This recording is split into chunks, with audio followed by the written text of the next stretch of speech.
Salah satu bisnis yang paling kompetitif tapi juga sering dianggap potensial gitu ya, adalah bisnis minuman gitu. Yang saya maksud nih minuman yang outletnya standalone ya, bukan minuman dalam kemasan tapi kayak dia punya outletnya entah di mall, entah terpisah sendiri gitu ya. Pemainnya banyak banget, makanya kompetitif banget dan udah sebegitu ramenya masih ada aja yang mau masuk gitu ya. Nah, gimana triknya kategori ini kita bahas hari ini. Halo, saya Ignatius Untung, selamat datang di Marketing.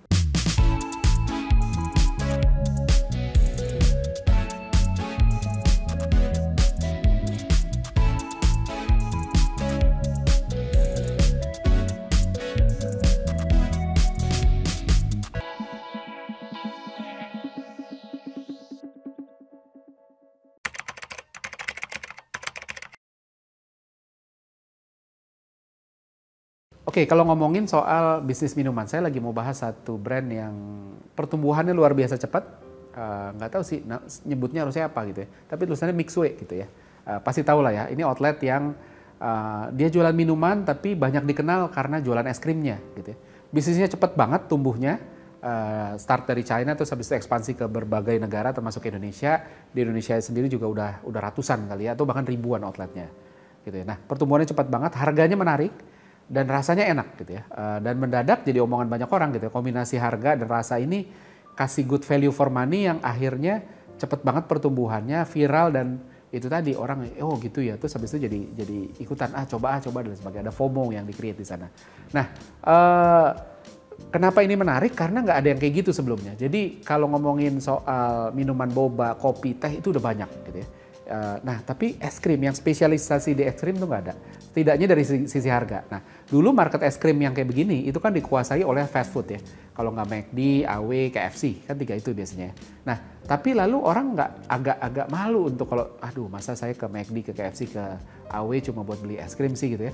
Akhirnya orang jadi ya ke sana beli es krim kalau sekalian gitu ya. Walaupun ada aja yang ke sana cuma beli es krim ya. Dan ini dilihat banget sama si Mixue ini. Nah, sayangnya sekarang rame banget lawannya. Ada WeDrink, ada Aicha, dan lain sebagainya, banyak banget. Logonya, desainnya mirip, harganya pun mirip gitu ya. Walaupun rasanya nggak sama persis, saya sih bisa bedain ya.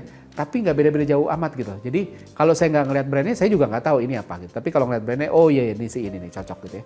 Nah, pertanyaan besarnya adalah bisa bertahan berapa lama gitu ya. Orang bilang bisnis ini tergantung tren, sama kayak waktu dulu minuman-minuman boba gitu ya. Lagi hits naik cepet banget gitu ya. Cabangnya bertambah dengan cepat luar biasa, tapi habis itu kempes gitu ya. Hilang sih enggak, tapi ya udah segitu-segitu aja.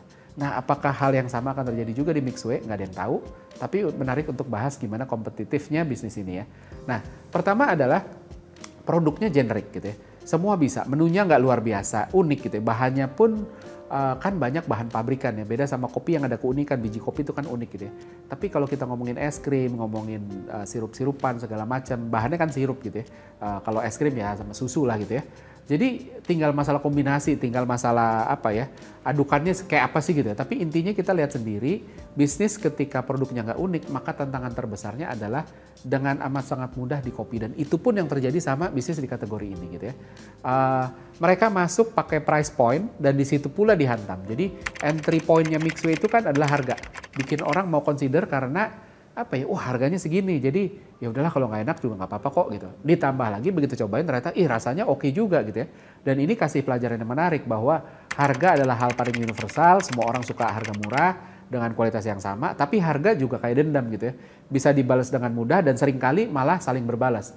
Dia murah, saya lebih murah lagi, dan terus-terusan akhirnya nggak ada habisnya.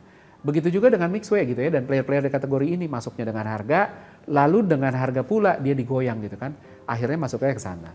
Nah, competitiveness yang lainnya lagi adalah brand ini dibangun sebatas harga gitu ya. Walaupun ada faktor rasa yang cukup bisa dijual, tapi yang bikin orang nggak pikir dua kali untuk beli Mixue adalah harganya. Dengan harga semurah ini sulit untuk punya margin yang bisa kasih ruang buat pemilik brand untuk bangun brand gitu ya. Bangun brand itu kan perlu investasi. Kalau harganya kan murah banget ya, nggak nyampe 10.000 satu es krim panjang banget, tinggi banget gitu. Untungnya berapa gitu, dan kalau untungnya nggak tebel, akhirnya nggak punya uang cukup untuk bangun brand gitu ya. Dan padahal brand itu justru pagar yang paling kuat untuk ngeprotek satu bisnis. Nah, ketika pagarnya nggak dibuat secara kuat, akhirnya ya begitu ya. Nah, tapi apa benar Mixway nggak bangun brand? Sebenarnya prinsip bangun brand itu nggak cuma soal bikin iklan keren dan sebagainya gitu. Tapi bangun brand itu setidaknya ada 3 dimensi. Satu, identity, apakah identity dibangun. Yang kedua, exposure-nya, which ini tentang exposure di mana-mana, pembelian media dan sebagainya. Yang ketiga adalah experience. Di Mixway ini setidaknya mereka membangun 2 hal. Yang pertama, exposure. Value for money-nya punya wow factor gitu ya, dan itu kasih exposure yang luar biasa sehingga orang mulai ngomongin gitu ya. Belum lagi outletnya banyak di mana-mana ada gitu kan, dan ini kasih exposure sehingga kalau nggak diukur awareness-nya harusnya harusnya bagus gitu ya. Gitu. Jadi karena exposure-nya juga kencang. Yang kedua adalah experience. Outletnya tergolong cukup rapi, orang bisa duduk-duduk walaupun nggak semua ada ya, dan nggak semua tempatnya lega gitu ya. Karena ya dengan harga segini masa mau nongkrong lama-lama habis itu rugi sewa tempat dan sebagainya gitu ya. Tapi representatif, bersih, proper walaupun nggak bisa dibilang unggul. Nah selain itu experience yang dihasilin dari produk quality-nya juga oke gitu, dan jadi di bagian ini Mixway itu cukup diuntungkan gitu ya. Nah sayangnya dari sisi identity kan tadi 3, exposure, experience sama identity. Nah identity-nya justru yang paling dasar ini kurang kuat. Bukan nggak ada identity-nya clear sebenarnya, tapi nggak luar biasa berbeda, dan walaupun bisa dikenalin tapi tetap gampang ditiru gitu. Dan sayangnya exposure dan experience-nya juga bisa di-copy gitu ya.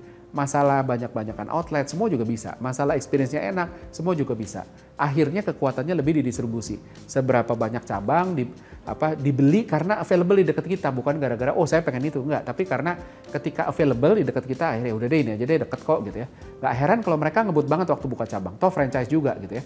Jadi orang nggak terlalu pusing, dan mereka punya bargaining power ke partner franchise gitu karena lagi hits gitu ya. Ada faktor urgensi kan di sana ya.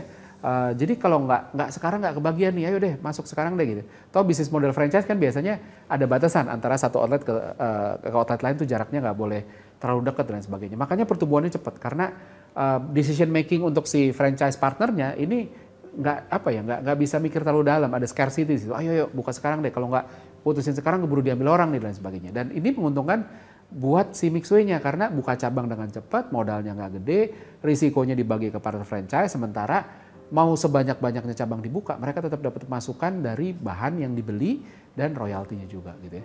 Nah, contoh sejenis ini juga mungkin bisa ada beberapa player brand lain yang nasibnya mungkin bisa mirip-mirip gitu ya, atau bahkan lebih sulit. Setidaknya ada 2 brand yang saya amati ya, ada namanya House sama Teguk gitu ya. Walaupun dia fokusnya tidak di es krim, dia di es sirup-sirupan gitu ya, minuman-minuman yang gitu ya, model-model chat time sebenarnya. Tapi ini juga mirip-mirip dari sisi rasa, kemungkinan nggak ada yang super unik yang nggak bisa di-copy. Brand juga dibangun dari presence saja gitu kan. Sayangnya kategorinya agak beda sama Mixway. Mixway itu masuk ke market ice cream di mana belum ada yang punya. Kalau House Teguk ini kan udah banyak pemain. Secara bisnisnya juga udah nggak di top-top lagi. Jadi ya plus minus ya. Kalau masih trending ke atas kan kita masih bisa ngarepin naik ya. Gitu. Tapi which itu positifnya. Tapi negatifnya adalah kalau masih butuh naik, artinya nanti masih ada turun gitu. Nah, di kategori ini udah nggak naik gitu ya, kita nggak bisa expect naik terlalu jauh gitu ya. Tapi bagusnya adalah dia relatif lebih stabil gitu ya. Jadi itu tadi. Nah, balik lagi bisnis lain yang juga bisa dijadiin referensi walaupun nggak apple to apple adalah kopi-kopian. Walaupun sebenarnya kopi lebih high involvement ya, karena biji kopi kan punya ciri khas beda-beda gitu. Tapi balik lagi, kalau nggak ada bedanya yang tangible, akhirnya ya sulit gitu. Nah, akhirnya bergantung sama pinter-pinteran sourcing biji kopi gitu ya. Nah, yang bisa dilakukan apa? Yang bisa dilakukan kalau berbisnis ini adalah yang pertama adalah strategi distribusi gitu. Ini kewajiban paling dasar. Gimana caranya bisa ngebut, nambah outlet sebanyak-banyaknya, walaupun ini gampang diomongin tapi nggak gampang dilakuin ya. Gimana mau nambah kalau salesnya kecil gitu kan ya, salesnya aja mau kecil, mau buka franchise ya orang nggak ada yang tertarik. Gimana mau nambah sales kalau produknya generik gitu ya. Tapi hitungan franchise mungkin bisa dipertimbangkan untuk nggak terlalu berisiko untuk para franchise. Start small aja dulu gitu ya, komitmennya nggak gede supaya orang nggak pikir panjang, buka aja dulu toh resikonya nggak terlalu besar kok gitu ya. Nah, dan yang paling penting dari distribusi adalah tempatnya di mana. Harus cari tempat yang rame, dekat sekolah, kampus, ataupun yang tinggal manfaatin crowd atau traffic yang udah ada, nggak perlu bangun traffic sendiri gitu ya.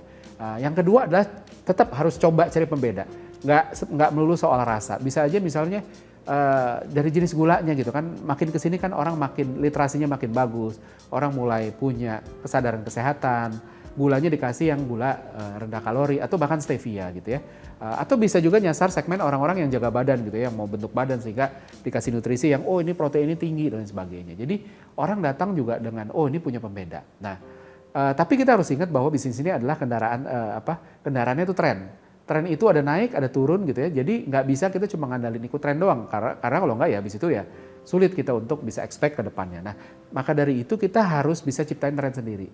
Secara periodically kita selalu bikin sesuatu yang berbeda. Kita bisa belajar dari McD misalnya. McD kan bikin ayam rendang, nasi uduk, ayam saus Thailand gitu ya. Walaupun nggak permanen, kadang-kadang cuma 3 bulan, kadang-kadang cuma sebulan gitu ya. Tapi setidaknya ini kasih alasan untuk mereka balik lagi karena ada sesuatu yang baru gitu. Jadi memang bisnisnya kompetitif sekali, tapi tetap ada beberapa celah yang bisa dimanfaatkan untuk bisa masuk ke sana. Oke, seperti biasa ada kuis pertanyaan sebagai berikut.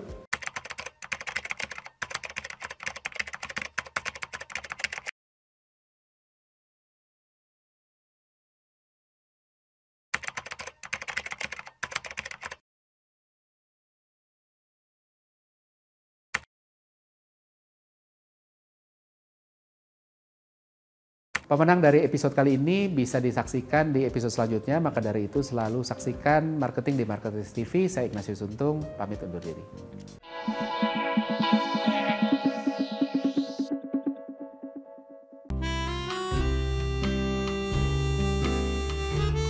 Gimana? Seru-seru kan videonya? Kalau suka, jangan lupa komen dan like ya. Masih banyak juga nih video-video yang keren-keren lainnya, gitu kan? Dan jangan lupa subscribe juga Marketers TV di sini nih.